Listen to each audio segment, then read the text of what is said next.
Halloween, darling, is not about ghosts. It's about masks. The ones we wear willingly, and the ones we don't dare take off. That was my first thought as I stood beneath the crumbling archway of Harrogate Manor, watching the fog curl like cigarette smoke around the iron gates. The moon hung low, full and swollen, draping everything in a silvery light that made the dying roses look freshly bled. It was the night of the Harrogate Halloween Ball, an event so decadent that London's upper crust would have danced in the devil's lap if it meant being seen. And naturally, I was invited, though not for my dancing.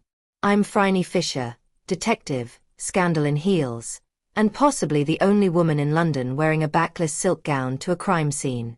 My invitation came with a whisper from an anxious Inspector Robinson. 3 women gone missing after last year's ball, Miss Fisher. Same pattern. Same perfume. Same trail of black feathers. Deliciously suspicious. How could I resist? Inside, the ballroom glittered like sin dressed in diamonds. The chandeliers trembled from the weight of too many secrets. Guests twirled across the marble floor, their laughter mingling with the trumpet's low moan. Masks of silver, gold, and bone hid faces, some better than others. I wove through them, every inch the reckless heiress, champagne in hand and pistol hidden beneath my garter. I knew someone here was a killer. I just didn't know yet if they preferred dancing or death. And then I saw him. A man in a black mask trimmed with gold, standing perfectly still amid the chaos. He watched me the way wolves watch fire, cautious, fascinated, certain they'll get burned. He extended a gloved hand. "Miss Fisher," he said, his voice low and velvet smooth. "Care to dance?" I smiled. "Only if you promise not to step on my toes, or kill me before midnight." His laugh was soft, almost kind. "No promises."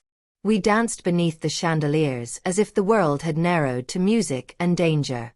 His hand was cool on my waist. His scent was musk and smoke. When I asked his name, he said only, "Call me Death." "Oh, how charming," I replied. I was hoping to meet someone lively. He smiled, a fleeting curve of his mouth that felt like a secret. Then the clock began to strike 12. The room dimmed. The orchestra slowed to a ghostly waltz. The guests formed a circle as Lord Ambrose Harrogate raised his glass from the grand staircase, voice booming through the velvet hush. "Tonight," he declared, "we dance for the dead." The 12th chime rang. My partner released my hand. When the echo faded, he was gone. A gasp cut through the music. Then, a scream. Where he had stood, a trail of black feathers lay scattered like spilled ink.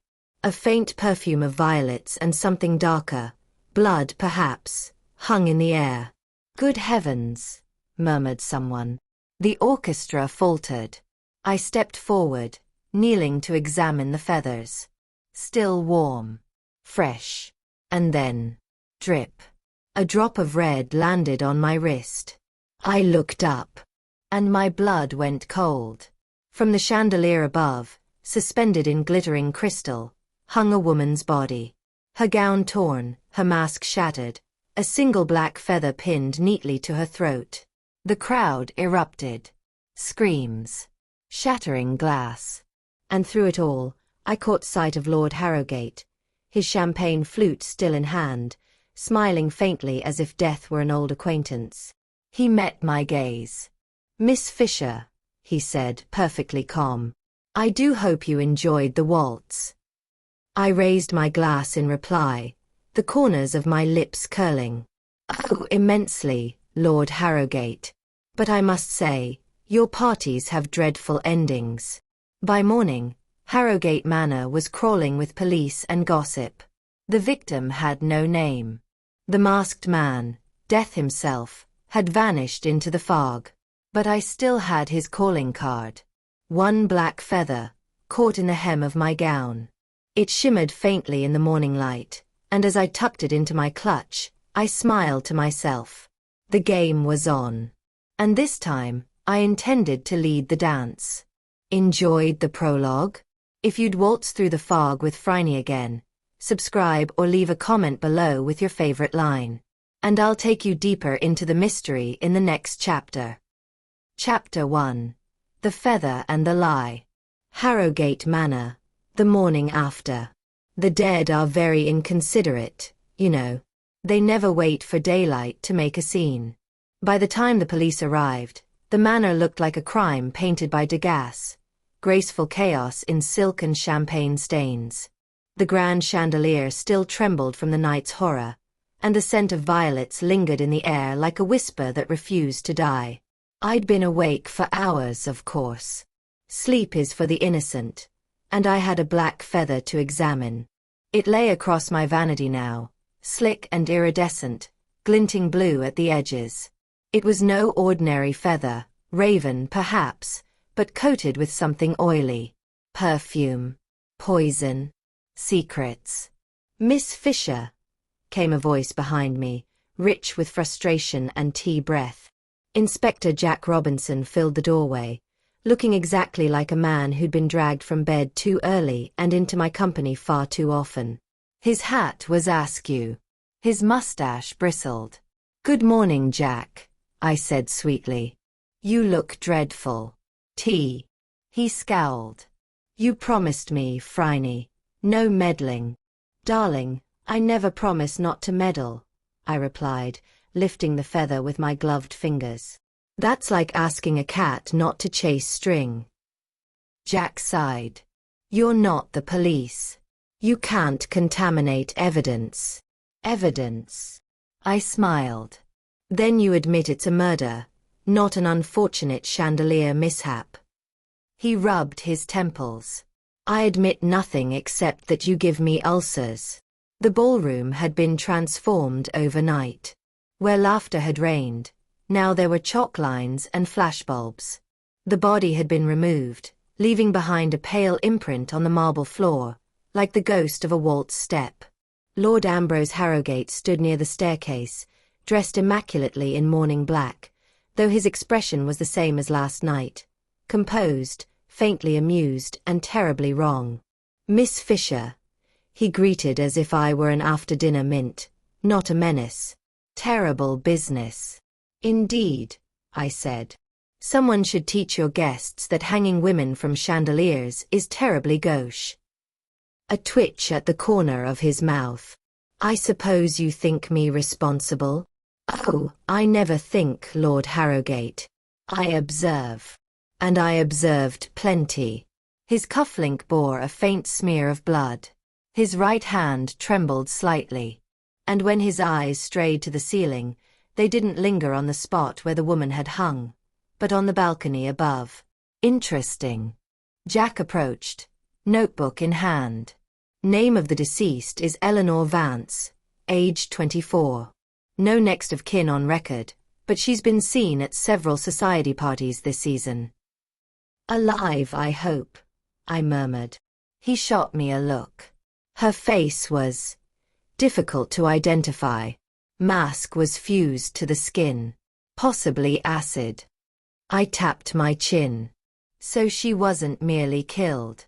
She was made into a warning. Jack frowned. "To whom?" "Everyone," I said softly. By noon, the fog had swallowed the manor grounds.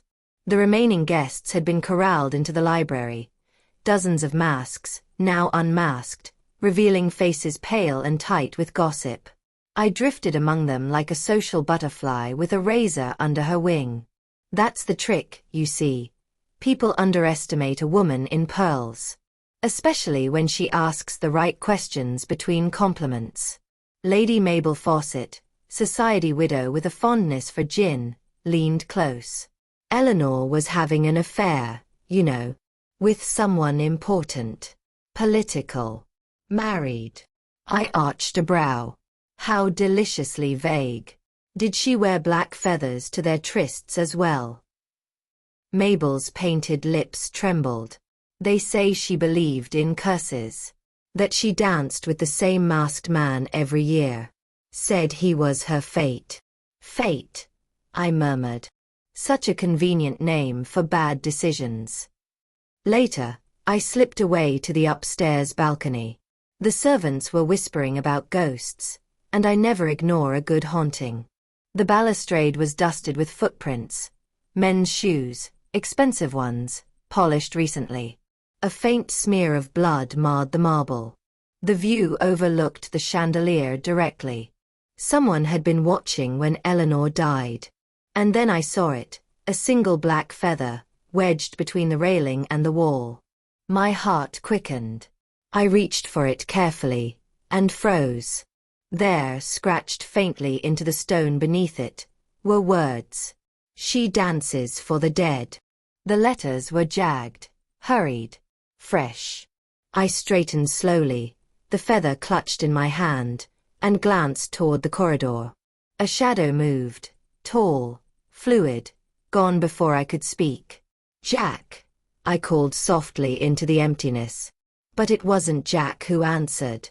"Miss Fisher," came a voice from behind me. Deep. Velvet. Too close.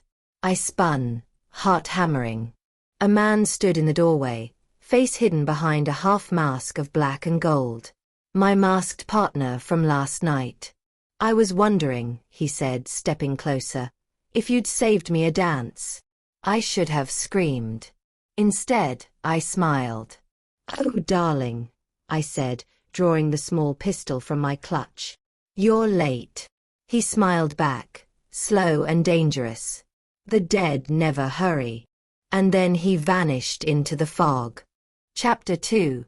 The Mask and the Moonlight. Harrogate Manor. Nightfall. The dead man's waltz still played in my head long after the guests had fled. There's something about a ballroom emptied of laughter.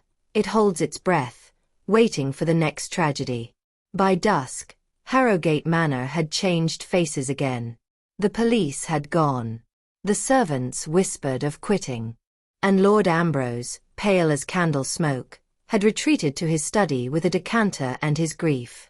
As for me, I'd stayed behind. Because ghosts don't like to talk to the police, but they do adore me.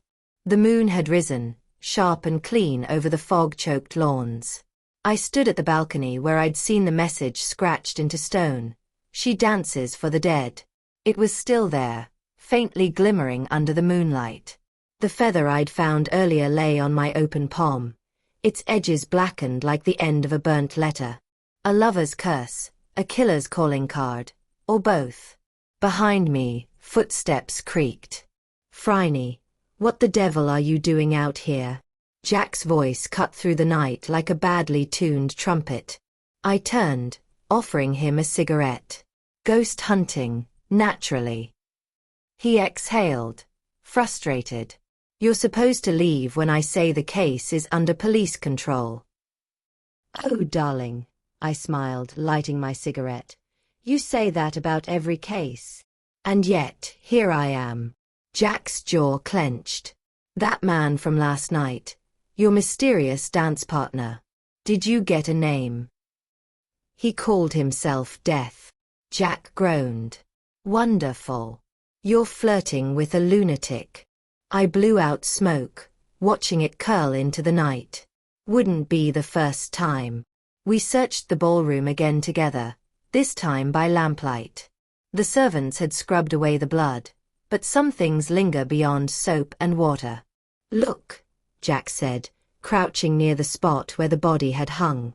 He pointed to the ceiling brace where the chandelier had been bolted. Fresh scratches. Someone rigged a pulley system. Professional. Professional murder. Darling. London's newest industry. He ignored me. "It means this wasn't a crime of passion. It was planned." I wandered toward the gramophone in the corner, its horn still glinting gold. And yet, such theatrical flair. The feather, the perfume, the midnight waltz. I touched the record waiting there, titled in looping script, "Danse Macabre." "Death's Waltz," I murmured. How poetic. When Jack left to phone headquarters, I slipped away, quietly, gracefully, and entirely on purpose. He'd have scolded me, of course. But I had a lead. Earlier, one of the maids had whispered about the old wing, the part of the manor shut for decades, where the Harrogate ancestors supposedly lingered. The servants wouldn't go near it. Naturally, that meant I must. The door was locked, but locks are merely suggestions. I slipped a pin from my hair and within seconds, the latch gave a reluctant click. Dust fell like confetti as I entered. The corridor beyond smelled of mildew and forgotten secrets. Cobwebs clung to the walls. My heels clicked softly against ancient wood. The moonlight spilled through cracked windows, illuminating faded portraits, lords and ladies staring down with hollow eyes.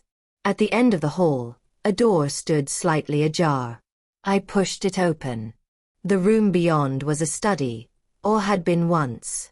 Books scattered like bones. A single candle flickered on the desk, though no one had lit it. And there, in the chair by the firelight, was a woman. Her dress was from another century. Her hair fell loose over her shoulders, pale as frost. She sat perfectly still, hands folded, eyes closed. "Hello," I said gently. "Bit late for a costume fitting, isn't it?" She didn't move. I stepped closer, hand brushing my pistol. Her skin gleamed faintly in the candlelight, too white, too still. And then her eyes snapped open. I froze. They were silver, reflective, unnatural. "You shouldn't be here," she whispered. Her voice sounded like wind through dry leaves. "He dances still." My throat went dry. He. The one she loved. The one she betrayed. Eleanor Vance. I breathed. The woman's gaze flicked toward the window. She was promised. But she danced with another. And so he took her, to dance forever. And before I could move, the candle guttered out. Darkness. I spun, fumbling for my lighter. When the flame flared, the chair was empty. Only a single feather lay across the seat. By the time I returned to the main hall, my pulse was still sprinting. Jack was waiting, arms crossed, expression thunderous. "Where the hell have you been?" "Oh, you know. Talking to ghosts." He threw up his hands. Brilliant. But I wasn't listening. Across the ballroom, Lord Harrogate stood near the staircase again, a glass of brandy in his hand. For a moment, I thought I saw something on his cuff. A smear of black. Like soot. Or ashes. Our eyes met. He smiled faintly, and I felt the hair on my neck rise. Later that night, as I left the manor, I paused at the gates. The fog had thickened, curling around the statues like claws. Something fluttered past me. A feather. It landed on the gravel at my feet, slick and dark as ink. I bent to pick it up, and noticed words etched faintly into the iron gate itself. "Midnight returns the dead." I pocketed the feather. "Then I suppose," I whispered, "I'll just have to be here when it does." Chapter 3. The Devil's Waltz. Harrogate Manor, midnight. 2 nights later. The trick to surviving midnight in an old house is simple, darling. Never trust the silence. It was 11:30 when my car purred up the overgrown drive of Harrogate Manor once more. The fog had teeth tonight. Biting, cold, thick enough to blur the moon into a pale smear above the trees. The iron gates groaned open like the entrance to a crypt.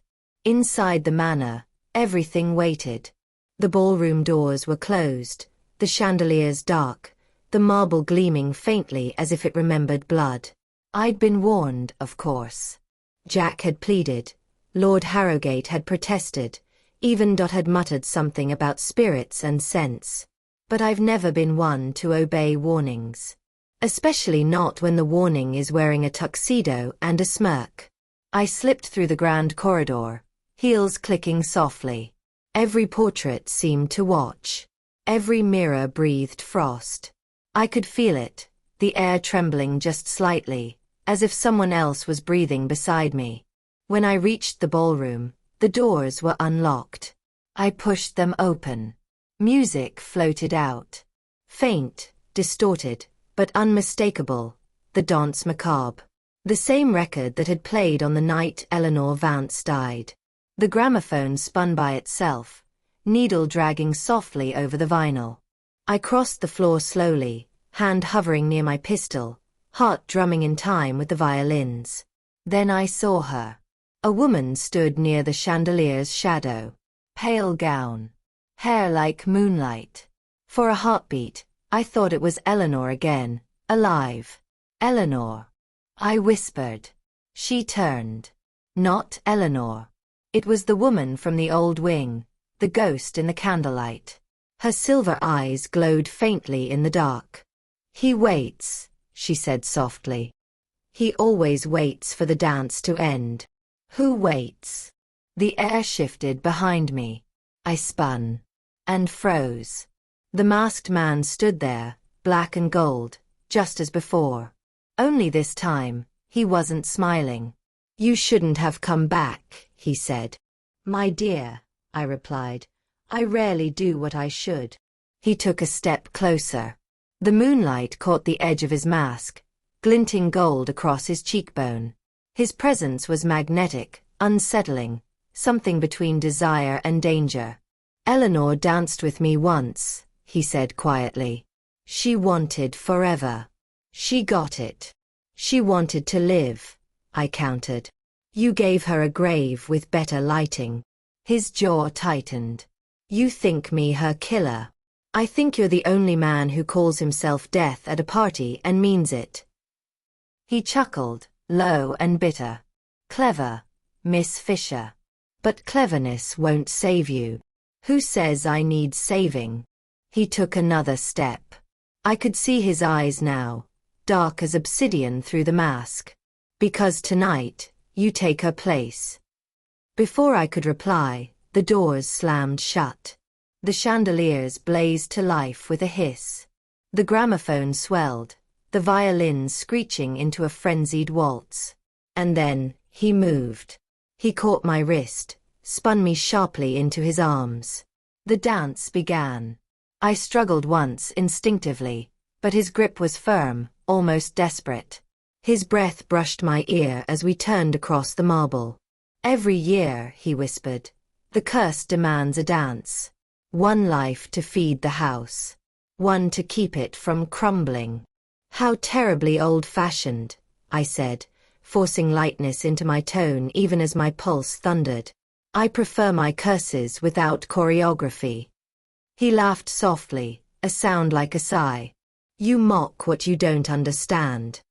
Oh, I understand perfectly, I said, twisting free in one smooth motion. You're either a murderer or a myth, and I make a habit of unmasking both. I raised my pistol. But before I could fire, the lights flickered, then died. Darkness swallowed the ballroom. I heard him move, swift and silent. The waltz still played from the gramophone, warping into something wild, dissonant. Phryne. His voice was closer now, almost tender. You can't shoot what's already dead. Darling, I said, voice steady, you'd be surprised what I've managed on a bad day. A shadow lunged. I fired. The shot cracked like thunder, echoing through the hall. The figure staggered, then vanished into the dark. The lights flared back to life. Empty room. The bullet had struck the gramophone, splitting the record clean in two. The music stopped. The silence that followed was worse. I stood there, breathing hard, gun still raised. And then, faintly, I heard it, a footstep behind the stage curtain. I pulled it back. And found Lord Ambrose Harrowgate. He looked wild, half-drunk, his cravat undone. Miss Fisher, he rasped. He's gone, hasn't he? Who? The man in the mask, he said, clutching the curtain. My brother. The words hit like a slap. Your brother. He nodded, trembling. Edmund Harrowgate. He died here. 10 years ago, on All Hallows Eve. fell from the balcony during the final dance. I frowned. And yet he attends your parties. A bitter laugh escaped him. The family curse. Every Halloween, the dead return for the dance that killed them. Last year it was Eleanor who saw him, and this year, his eyes met mine. It's you. Before I could reply, the chandeliers flickered again. Somewhere above us, the ceiling groaned. And then, the gramophone began to play. All by itself. The needle scraped the broken record, producing a single warped note that sounded almost like laughter. Lord Harrowgate went pale. He's still here. I cocked my pistol, scanning the shadows. Good. I still owe him a dance.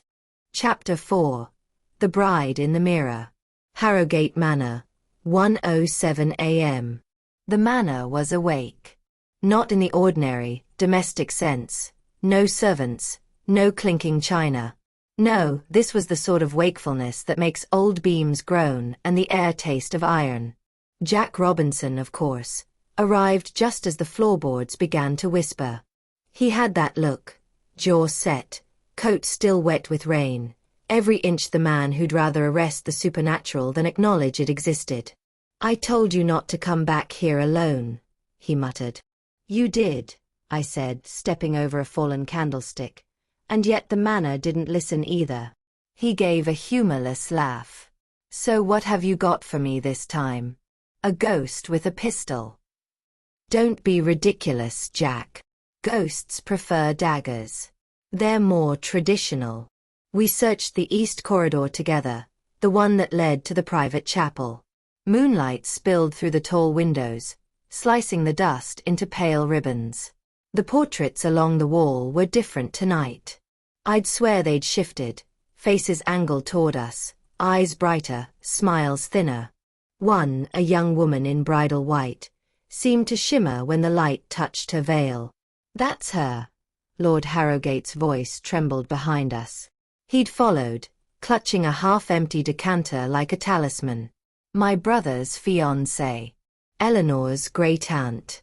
She died before the wedding. Heart stopped during the final waltz. Another dancer, I murmured. Jack shook his head. Are you telling me this place collects dead women like pressed flowers? Worse, I said softly. It replays them. The chapel door creaked open under my hand.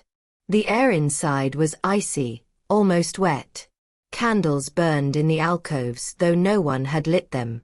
And at the far end, before the altar, stood a mirror. Tall, gilt-edged, cracked across the center like a spider's web. The bride's reflection waited inside it. Her veil fluttered though there was no wind.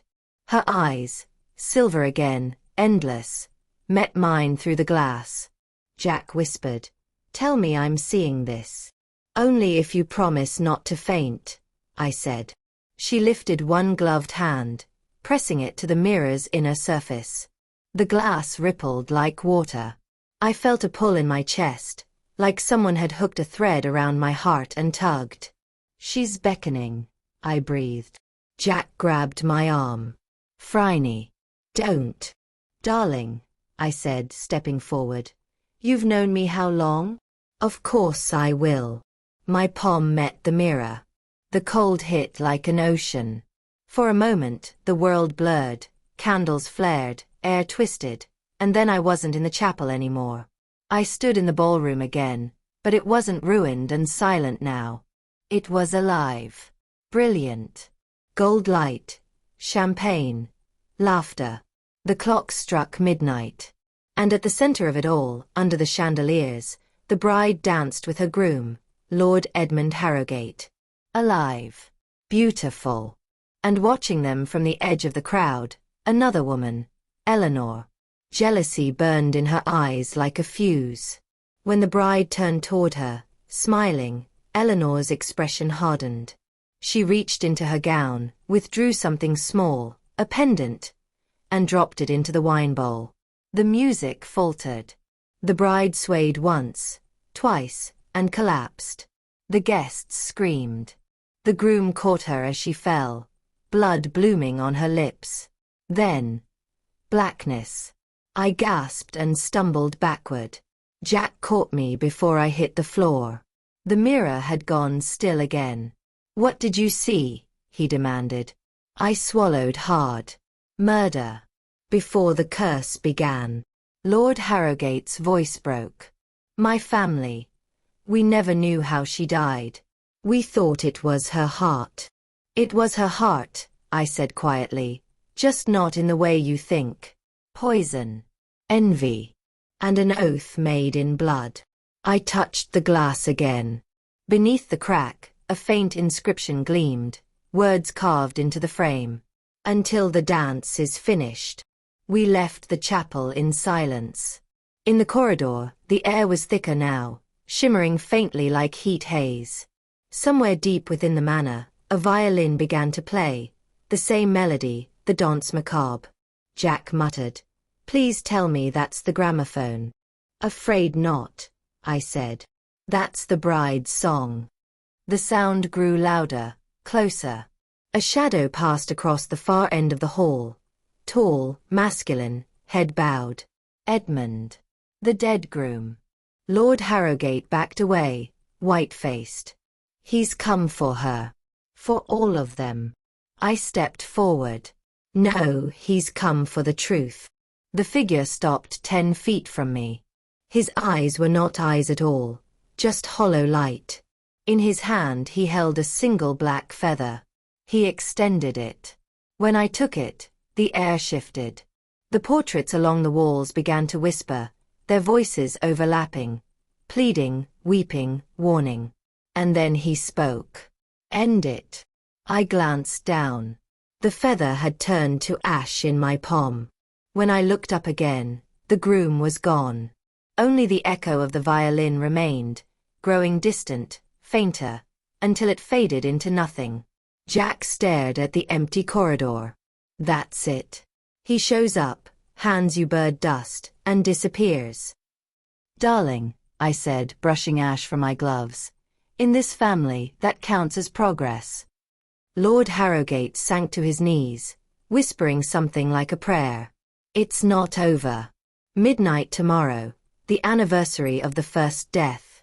He'll come again. For her." "For whom?" Jack asked. Harrowgate's gaze flicked to me. "For Miss Fisher." Chapter 5. The Last Dance. Harrowgate Manor. All Hallows Eve, midnight. Midnight has a scent. It smells like dust, rain on old stone, and the faint sweetness of something dying. That's what I thought as I stood once more in the heart of Harrowgate Manor. The chandeliers blazed above me like captive stars, their light reflecting in the mirrors that lined the ballroom. The gramophone had been repaired, the danse macabre record waiting like a threat on the turntable. I'd come dressed for war in satin and pearls. If the curse demanded a partner, I'd look divine doing it. Jack was pacing near the door, muttering about sanity and warrants. "You realize this is madness, Phryne?" "Darling," I said, checking the pistol tucked into my garter, "madness has better lighting." He sighed. "You could leave." "I could," I agreed. "But who would lead the final dance?" The clock struck 12. The first chime shivered through the chandeliers. The second stirred the air. By the third, the gramophone had begun to spin of its own accord. And then the mirrors rippled. Reflections shifted, multiplying, dividing, twisting until the ballroom was full of dancers made of light and shadow. The dead had returned. At their head was the bride, her veil billowing in a wind that wasn't there. Behind her, Edmund, the groom, eyes dark hollows of grief. "Until the dance is finished," she whispered, her voice echoing inside my bones. "I think it's time we ended it, love," I said. They began to waltz. The dead couples turned in perfect unison, skirts whispering, feet never touching the floor. The music swelled until the air itself trembled. Then Edmund's gaze found mine. He extended his hand. Jack reached for me. "Phryne." But it was too late. I stepped forward. The moment his fingers brushed mine, the world inverted. Light and shadow folded. Sound became touch. I was in their world. The ballroom was bright, alive again. I saw Eleanor and the poisoned bride, Lord Harrowgate as a boy, the endless chain of dancers repeating the same doomed steps. Edmund's voice came from everywhere. We cannot stop. The vow binds us. You were tricked, I said. Poison and jealousy, not destiny. He shook his head. The curse lives because the living keep calling us back. Ambrose rebuilt the ballroom. He plays our music. He keeps us here. Then we end it. How? By finishing the waltz. I took his hands. The music changed, slower now, aching instead of furious. Around us, the dancers began to fade, one by one, leaving only sparks where their feet had been. The bride watched, tears bright as mercury. She mouthed, "Thank you," and dissolved into light. The mirrors cracked outward like ice breaking on a pond. The world lurched. And I was back. The gramophone shattered. The chandeliers went dark. Jack caught me as I stumbled, smoke curling around our feet. "It's over," I whispered.